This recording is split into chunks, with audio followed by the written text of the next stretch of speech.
పూర్తి వివరాలు చూసే ముందు మా ఛానల్ ని సబ్స్క్రైబ్ చేయడం మర్చిపోకండి. శ్రీ గురుభ్యో నమః. శ్రీ మహాసరస్వత్యై నమః. ఓం నమః శివాయ. నారాయణ శాస్త్రి ఆస్ట్రాలజీ ఛానల్ వీక్షిస్తున్నటువంటి ప్రేక్షక మహాశీలకు స్వాగతం, సుస్వాగతం. ఈరోజు మనము 2026 సంవత్సరం జనవరి నెల 11వ తేదీ నుంచి 20వ తేదీ వరకు మీనరాశిలో జన్మించిన వారి యొక్క గ్రహస్థితులు ఎలా ఉన్నాయి, రాశి ఫలితాలు ఎలా ఉండబోతున్నాయి, రోజువారీ ఫలితాలు ఎలా ఉంటాయి, ఒకవేళ ఏమైనా ప్రతికూలతలు కనుక ఉంటే ఎటువంటి పరిహారాలు పాటించాలి మొదలైనటువంటి అన్ని విషయాలు మనం ఈ వీడియోలో తెలుసుకుందాం. మనము చెప్పుకుంటున్నటువంటి రాశి ఫలితాలు 11వ తేదీ నుంచి 20వ తేదీ వరకు కాబట్టి ప్రేక్షకులు ఒక చిన్న సంశయము సందిగ్ధత కలిగింది. ఏమిటంటే అది సంక్రాంతి ఎప్పుడు, అసలు 14వ తారీఖా 15వ తారీఖా అనే ఒక సందిగ్ధంలో ఉన్నారు. సంక్రాంతి ఎప్పుడు జరుపుకోవాలి? జనరల్గా సంక్రాంతి పండుగ అనేది రవి మకర రాశిలోకి ప్రవేశించినప్పుడే సంక్రాంతి జరుపుకుంటాం. రవి మకర రాశిలోకి ఎప్పుడు ప్రవేశిస్తున్నాడు అంటే 14వ తేదీ మధ్యాహ్నం 2:44 రవి మకర రాశిలోకి ప్రవేశిస్తాడు.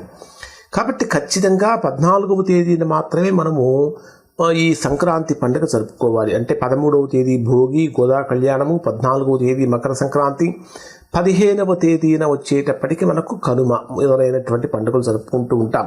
ఈ సంవత్సరం మనకు 18వ తేదీన చొల్లంకి అమావాస్య ఉంటుంది. 19వ తేదీ నుంచి మాఘమాసం ప్రారంభమవుతుంది. మాఘమాసంలో ఎలాంటి శుభముహూర్తాలు లేవు, కేవలం శుక్రమౌర్యం కారణం చేత.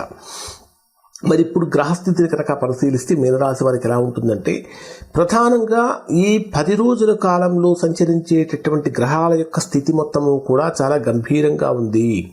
ఎందుకంటే ధనస్సు రాశిలోను మకర రాశిలోను సంచరించేటటువంటి గ్రహాల యొక్క కారణం చేత కర్మ బాధ్యతలు, అంటే మనం చేసినటువంటి పనులు కానీ మన బాధ్యతలు కానీ మన నిర్ణయాలు కానీ అన్నీ కూడా చాలా ప్రధానంగా మారిపోతూ ఉన్నాయి. అలానే మీ రాశ్యాధిపతి అయినటువంటి గురుడు రాశికి 4వ స్థానంలో సంచరిస్తున్నటువంటి కారణం చేత ఆలోచనలు వేగంగా మారిపోవటం, మాటల ద్వారా లాభ నష్టాలు రావటం, ఒప్పందాల వలన అంటే ఒప్పందాలకు సంబంధించినటువంటి సలహాలు ఉంటాయని చెప్పాలి. ఒక్క మాటలో చెప్పాలంటే సరైన మాట ఒక్కటి జీవితాన్ని మార్చేయగలిగినటువంటి శక్తివంతంగా మారబోతూ ఉంది. అలానే రాహువు కుంభరాశిలో సంచరించేటటువంటి సమయంలో సామూహిక మార్పులు కానీ, టెక్నాలజీ రాజకీయ రంగాల్లో ఉన్నటువంటి వారు కానీ, సాఫ్ట్వేర్ రంగంలో ఉన్నటువంటి వారికి కానీ అనూహ్యమైనటువంటి పరిణామాలు చోటు చేసుకుంటూ ఉంటాయి.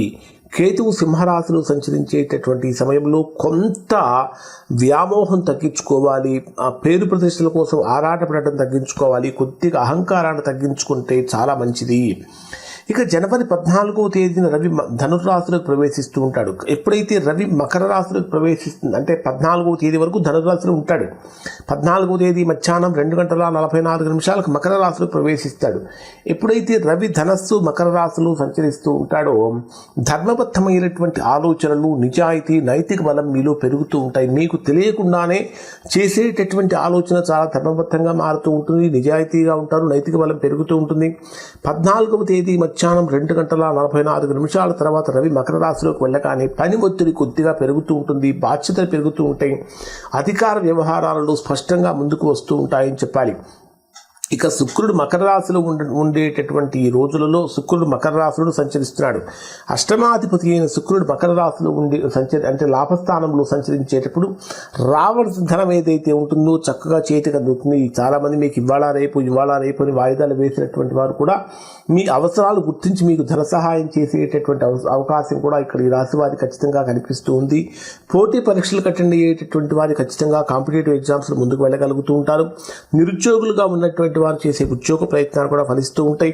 ప్రధానంగా చెప్పాలంటే ద్వితీయ స్థానాధిపతి, ధనాధిపతి, కుటుంబ స్థానాధిపతి అయినటువంటి కుజుడు కూడా మీ జన్మరాశికి 11వ స్థానంలో అంటే 16వ తేదీ నుంచి ఉచ్చ స్థానంలో సంచరించేటటువంటి సమయంలో 16వ తేదీ నుంచి రాశి వారికి అద్భుతమైనటువంటి ఉత్కృష్టమైనటువంటి కాలంగా, చాలా బ్రహ్మాండమైనటువంటి కాలంగా మారబోతుంది అని చెప్పాలి.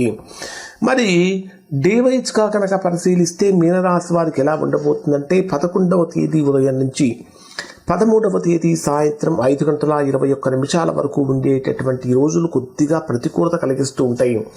ప్రయాణాలు చేసేటటువంటి వారు చాలా జాగ్రత్తలు పాటించాలి. నిదానమే ప్రధానమైనటువంటి సూక్తిని ఖచ్చితంగా గుర్తుపెట్టుకోవాలి. మానసిక ఆందోళన, ఆరోగ్యంపై జాగ్రత్త, అంటే మానసికంగా ఆందోళన పెరుగుతూ ఉంటుంది. ఆరోగ్యపరమైన విషయాల్లో జాగ్రత్త అవసరం. ఇప్పటిదాకా మీరు రహస్యంగా ఉంచినటువంటి విషయాలన్నీ కూడా బయటకు వచ్చే అవకాశాలు కనిపిస్తూ ఉంటాయి. ఈ సమయంలో ఏదైనా సరే హై రిస్క్ తీసుకోవటం అనేటటువంటిది మంచిది కాదు. బెట్టింగ్స్లో పాల్గొనడానికి సరైన సమయం కాదు. అంటే 11వ తేదీ నుంచి 13వ తేదీ వరకు సరైనటువంటి సమయం కాదు. వాహన ప్రయాణాలలో కూడా జాగ్రత్తలు పాటించండి. ఖచ్చితంగా సోమవారం రోజున శివాలయం అభిషేకం చేయించుకోవటం, శివన పంచాక్షరి మంత్ర జపం చేయటం చాలా మంచిది. తర్వాత 13వ తేదీ సాయంత్రం 5:21 నుంచి 16వ తేదీ ఉదయం 5:46 వరకు ఉండేటటువంటి సమయంలో ఇది భాగ్యం మెల్లగా అనుకూలిస్తుంది అని చెప్పాలి. అంటే పెద్దవాళ్ళ యొక్క సహాయ సహకారాలు అందుతూ ఉంటాయి.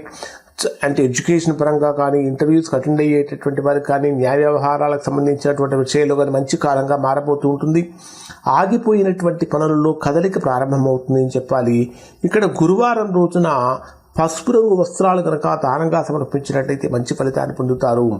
16వ తేదీ ఉదయం 5:46 నుంచి 18వ తేదీ సాయంత్రం 4:36 వరకు ఉండేటటువంటి సమయాన్ని పరిశీలిస్తే ఇది అత్యంత కీలకమైనటువంటి స్థానంగా ఉండబోతూ ఉంది. ఉద్యోగ వ్యాపార పరంగా అధికమైనటువంటి బాధ్యతలు పెరుగుతూ ఉంటాయి. పని ఒత్తిడి ఉన్నప్పటికీ కూడా గుర్తింపు లభిస్తూ ఉంటుంది. సీనియర్లతో మాటలు మాట్లాడేటటువంటి విషయంలో చాలా జాగ్రత్తత, అప్రమత్తత ఉండటం చాలా అవసరం. నిర్లక్ష్యం చేస్తే నష్టం వాటిల్లుస్తుంది. శ్రమిస్తే పేరు ప్రఖ్యాతులు కలుగుతూ ఉంటాయి. ఇక్కడ శని జపం చేయటం అనేటటువంటి చాలా మంచిది. చంద్రుడు 18వ తేదీ సాయంత్రం 4:36 నుంచి 20వ తేదీ రాత్రి వరకు ఉండేటటువంటి సమయాన్ని పరిశీలిస్తే ఇది లాభస్థానంలో సంచరించేటటువంటి చంద్రుడి యొక్క ప్రభావం కారణంగా ఆదాయం బ్రహ్మాండంగా పెరుగుతుంది.